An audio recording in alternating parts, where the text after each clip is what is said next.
And the imagery that I want to share with you is one that will help you understand the larger concept of Surah Al Asr. Imagine with me that you are drowning. And you are unconscious. Two things.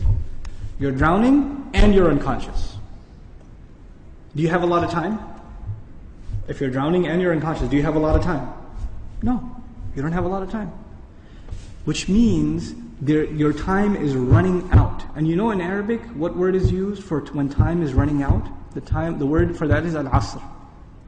And Asr literally means time that is running out. It's the last part of the day when the day is running out, is time of Asr prayer.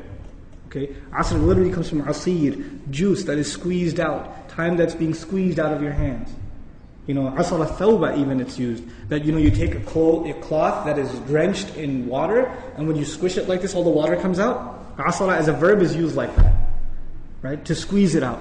So Allah talks about this time. You're drowning, you're unconscious, your time's running out. What's the first thing you need to do to be able to survive if you're in that position?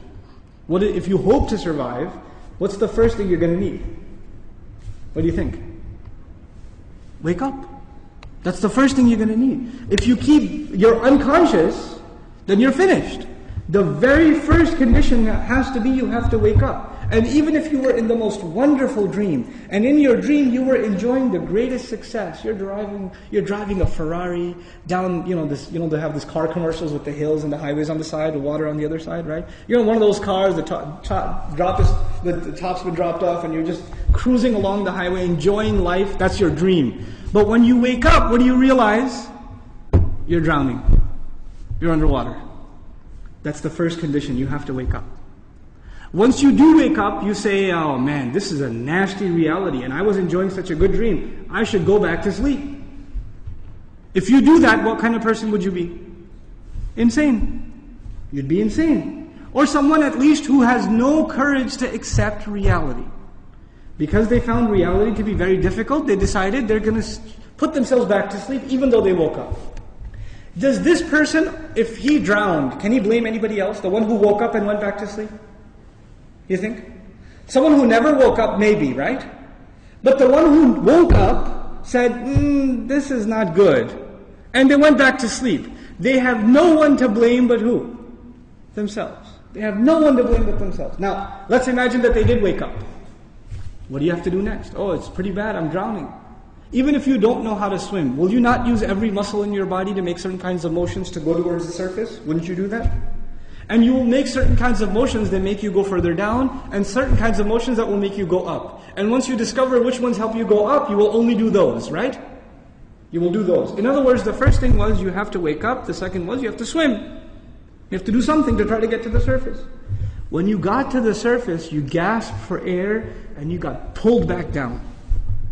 You got pulled back down. And you know who you got pulled back down? You won't believe this. There's a chain around your foot, and your relative, your cousin, is sleeping, and he dragged you down. And now you're drowning because of your sleeping cousin. What do you have to do now? You got to wake him up. And you're not even waking him up because you want to save him. Who are you waking him up for? Maybe you want to save him, maybe. Maybe you don't even like your cousin, I don't know, right? But what's the point? The point is you're trying to wake him up because if you don't wake him up, who's also going to drown? You yourself. So you wake him up, and he says, man, I was driving a Ferrari, you woke me up for no reason, I'm going back to sleep. Forget you. Can you just say, okay, well, I didn't like you anyway, suit yourself? Can't do that. If he goes to sleep again, what are you going to do? No, man, wake up, let's go, we can't give up. You can't not accept reality. And you have to keep trying to wake him up until he finally says, okay, fine, what do we do? He says, you say to him, let's swim together. Both of you come up together. The third time, you both get pulled down by your grandmother, by your aunt, by your neighbor, by your son, by your daughter. Does the process continue? The process continue? There's a 4-part process to this people surviving. The first was they had to wake up themselves. Then they had to try to swim. Then they had to tell other people that they're tied to, this is the truth. Let's go. And even if they got tired and one of them said, man, I can't do this anymore. We've been doing this now over and over again. I don't know if I can do it anymore. And the other one says, no, We are all going to survive together. You have to do this. Come on, let's go, let's go, let's go. Keep going, keep going. You ever seen those kinds of movies where they're trying to escape from some army and one of them gets tired and says, I can't run anymore. And what do the others do? Come on, let's go, let's go. We can do this, we can do it. And they get him to run anyway, even though he thinks he can't run anymore. They work with each other because their survival depends on each other. They work together desperately. What does Allah say at the end of this surah? First He says, إِنَّ الْإِنسَانَ لَفِي Wal Asr, first of all, time's running out. Then He says, إِنَّ الْإِنسَانَ لَفِي خُسْرٍ. I'll translate it, human beings are drowned in loss. You see the parallel? Human beings are drowned in loss. What's the exception? إِلَّا الَّذِينَ Those who believed. Believed what? Allah didn't say آمنوا بالله وملائكته وكتبه ورسله واليوم الآخر والقدر خيره وشره من الله تعالى والبعث بعد. Nothing. He didn't mention anything. Even though all of those things are included. According to the siyaq of the surah, the context of the surah, what is the first thing these people have to believe? That they're in loss. That they're drowning.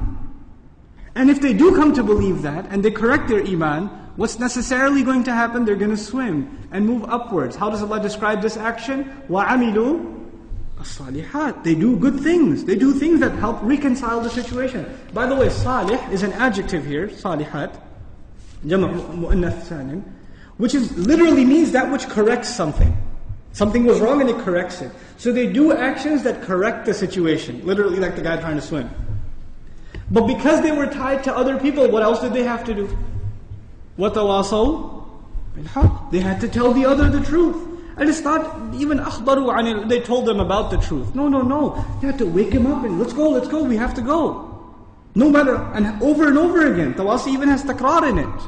It has repetition. Over and over again they said, this is the truth, this is the truth, this is the truth. You know why? Because the people you're trying to save, even if you wake them up temporarily for 20 minutes, 30 minutes during a khutbah, guess what happens when the khutbah is done? They go back to sleep. They start drowning again. So what do you have to do? You have to go and wake them up again. Then they get sleepy again. Then you got to wake them up again. This is tawasi bil haqq. And you might get tired of doing it. You might become impatient. So Allah also adds, وَتَوَاصَوْا بِالصَّبْرِ. You got to keep doing it. Sabr means consistency, constancy, perseverance, patience. You got to remain on point. You got to keep doing this. Because your survival depends on it. In the end, if you do all of these things but you have no patience and you give up, you drown too. So even if you had iman and you had good deeds and you told people about the truth but you didn't have sabr, you still drown. So how many conditions do you have to fulfill to survive? All four.